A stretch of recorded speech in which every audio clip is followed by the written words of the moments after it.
¿cómo están? Me da muchísimo gusto recibirlos nuevamente en este su canal de YouTube, Anécdotas Espaciales. Yo soy Alfredo Martínez. La semana pasada estuvimos platicando acerca de esa primera parte del vuelo de la Voskhod 2 con Alexei Leonov y Pavel Belyayev, en el que Leonov pues se le infló su traje, tuvo muchos problemas para entrar a la cápsula espacial y demás. Pero bueno, ahora vamos a hacer la segunda parte y que tiene cosas muy interesantes que realmente no le han ocurrido a ninguna tripulación espacial desde ese entonces, desde 1965. Así que bueno, bienvenidos a esta segunda parte del vuelo espacial de la Voskhod 2 con Alexei Leonov y Pavel Belyayev. Espero que les guste. Una vez que los cosmonautas estaban juntos nuevamente dentro de la nave Voskhod, procedieron a desechar la esclusa por donde Leonov había salido al espacio. Esta maniobra implicaba detonar una serie de explosivos para separar la esclusa de la Voskhod 2. Al momento de detonar los explosivos, una parte de la esclusa golpeó levemente la escotilla de la Voskhod, ocasionando que la nave girara sobre su eje longitudinal, dando una revolución completa cada 18 segundos, y se autorizó a la tripulación a dar 15 órbitas a la Tierra en las siguientes 22 horas. Cuando la misión se encontraba en la órbita 13, los cosmonautas empezaron a experimentar una serie de síntomas como náuseas, mareo y dolor muscular. De inmediato, el centro de control en la Tierra les ordenó que limitaran al mínimo sus movimientos, además de comunicarles que, debido al exceso de oxígeno, estaban empezando a intoxicarse, por lo que sus signos vitales comenzaron a descender. Como una solución realmente inmediata, el centro de control en la Tierra les indicó que debían de desconectar el sensor de compensación de oxígeno para evitar que siguiera mandando más oxígeno a la nave del que estaba programado, porque la nave se estaba llenando completamente de oxígeno y eso era una verdadera bomba de tiempo.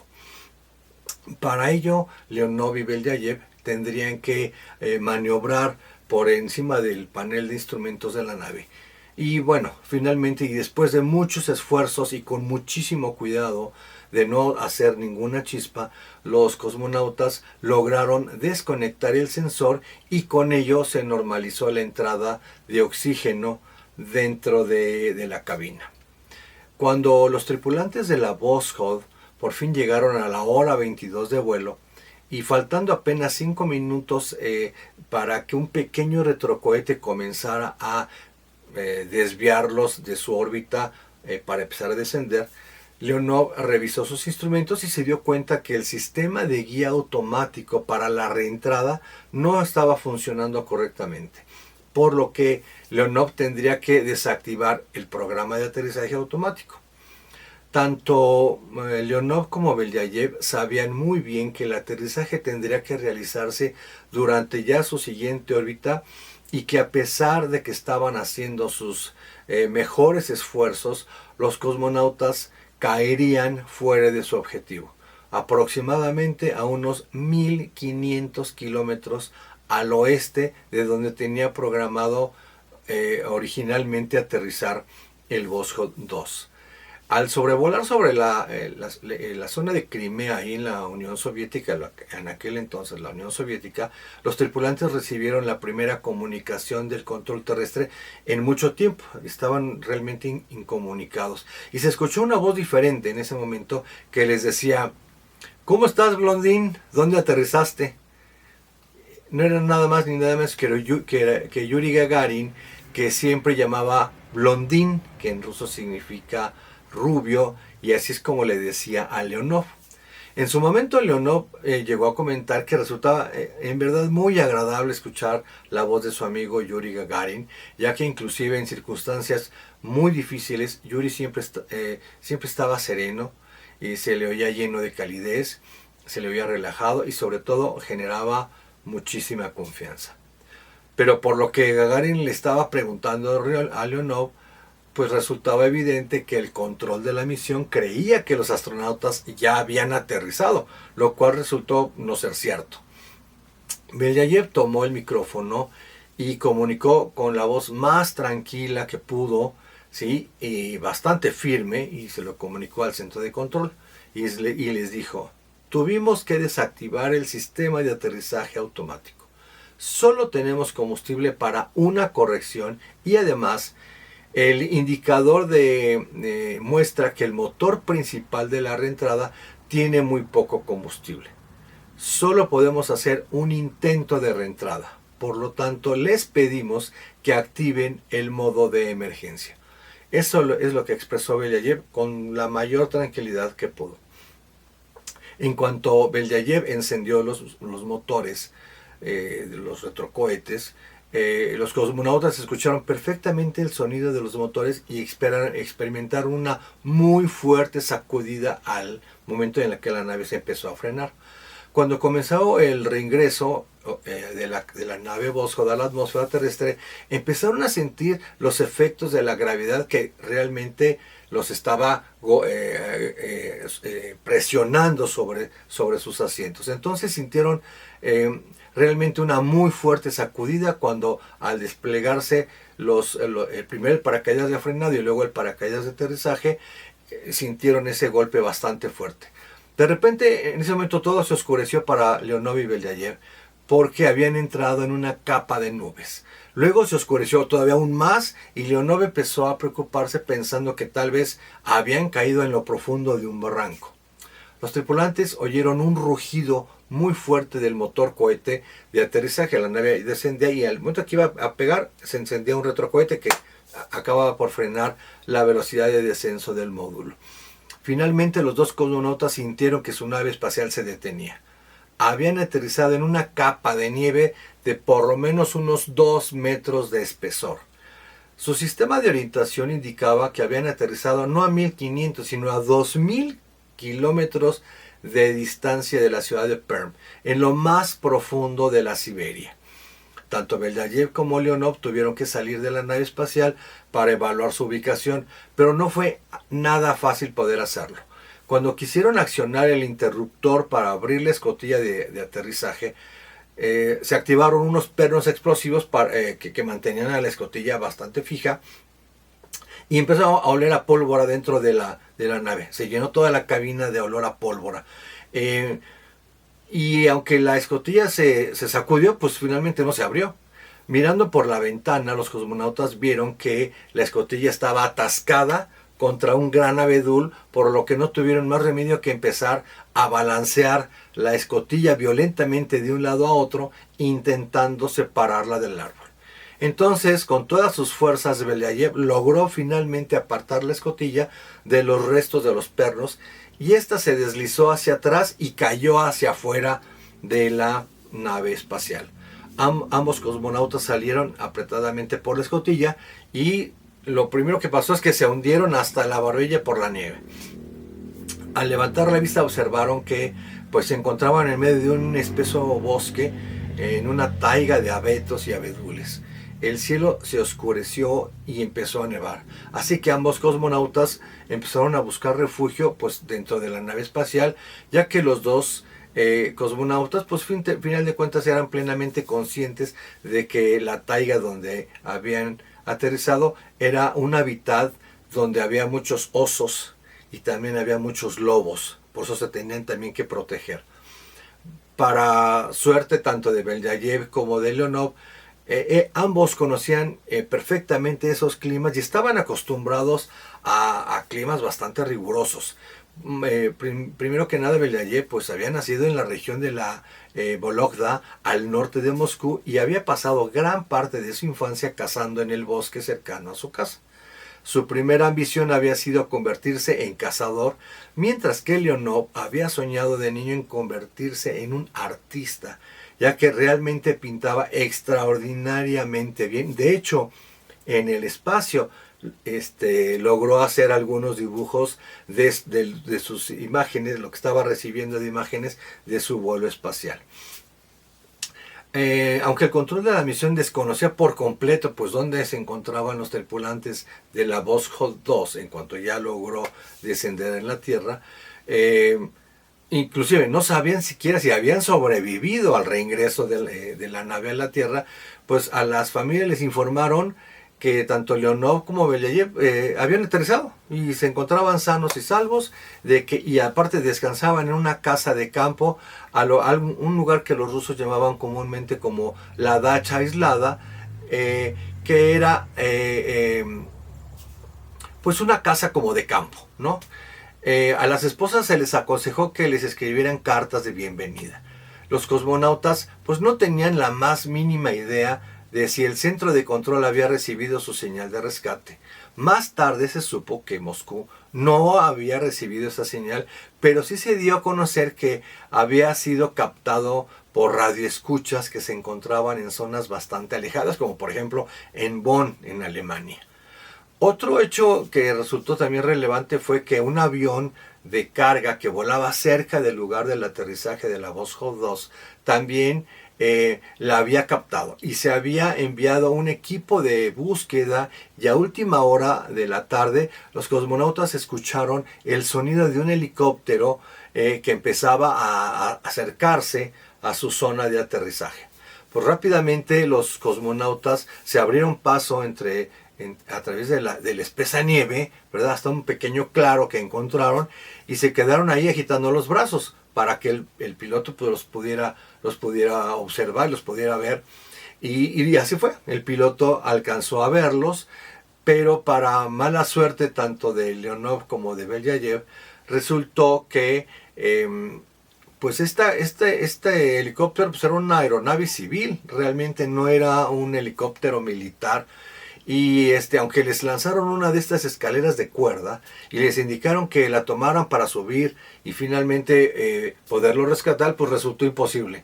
La escalera era muy endeble y los trajes espaciales tanto de Belyayev como de Leonov pues eran demasiado pesados y rígidos para permitirles subir por los peldaños de la escalera, que de por sí era bastante endeble. A medida que la noticia del paradero de los cosmonautas se transmitía pues de piloto en piloto en la zona por donde había aterrizado el Voskhod 2, pues empezaron a llegar más y más aeronaves, pues tratando de encontrarlos y tratando de ayudar y de apoyar y de rescatar a la tripulación.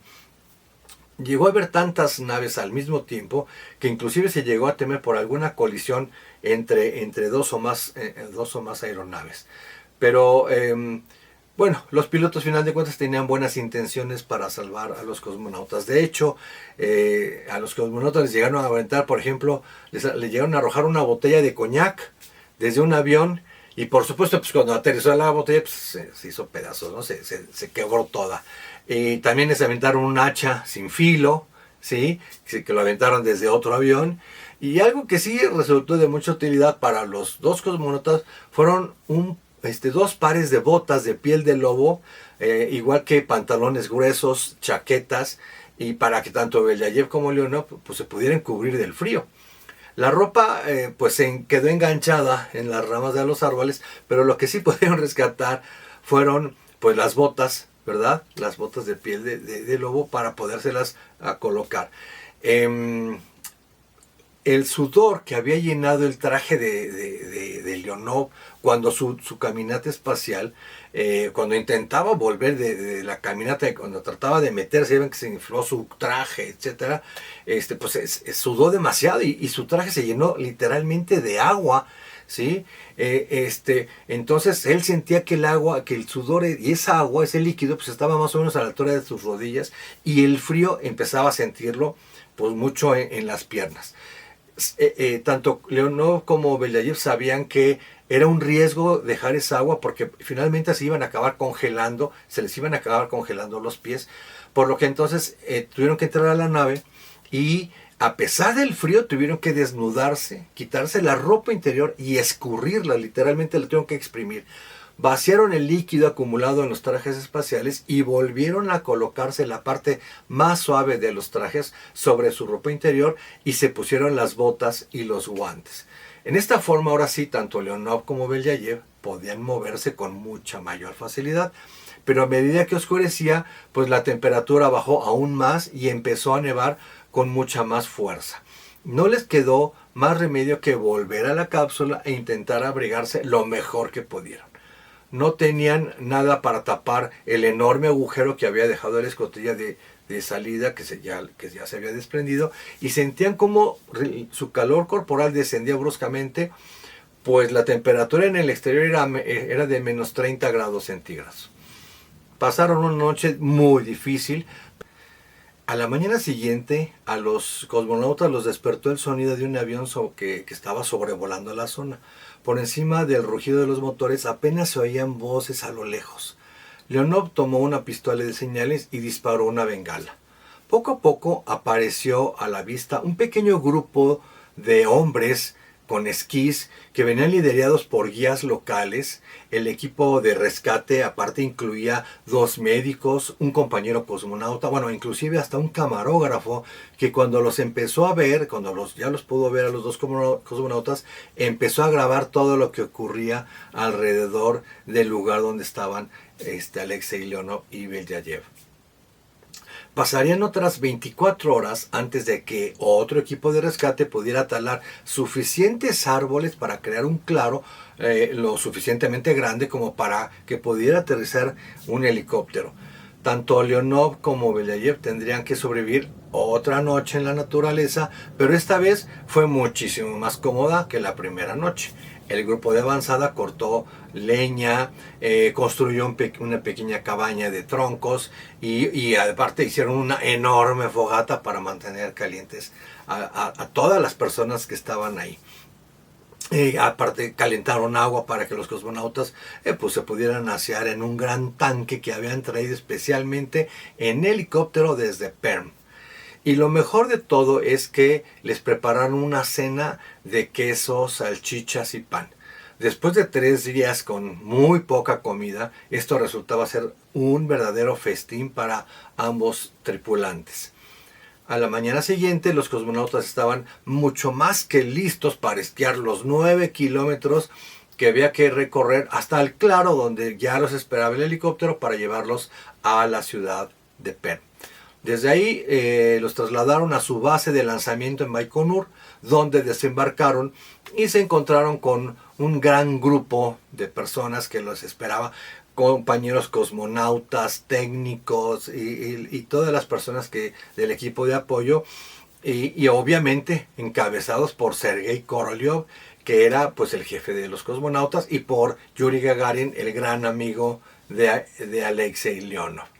Después de esto, tanto Belyayev como Leonov fueron llevados en un jeep descapotable a la ciudad de Leninsk, seguidos por una comitiva que se extendía por varios kilómetros.